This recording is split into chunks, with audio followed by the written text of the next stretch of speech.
কৃষিকথা চ্যানেলে আপনাদেরকে স্বাগতম। এটা আমার পেঁয়াজের ক্ষেত। দ্বিতীয় সেচ দেওয়ার পর জমিতে ভালোভাবে জো ধরে কোপানো হয়েছে। এই চারার বয়স এখন 35 দিন।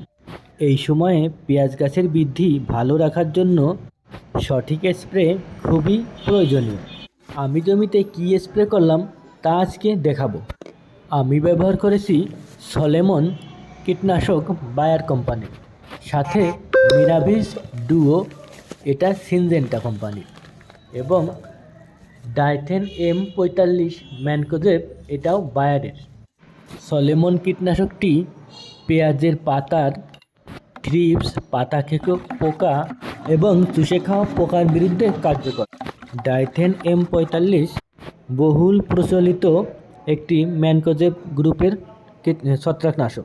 পাতা পোড়া ও পাতা জলসানো রোগ এবং ছত্রাকজনিত অনেক সমস্যার সমাধান করে। আর মিরাভিস ডুও হচ্ছে অতি শক্তিশালী ছত্রাকনাশক। এটি সিনজেন্টার আধুনিক পদ্ধতি ও সর্বশেষ আবিষ্কার, যা পেঁয়াজের পার্পল ব্লস রোগে অত্যন্ত কার্যকর। এটি প্রতিরোধ ও প্রতিষেধক হিসেবে কাজ করে।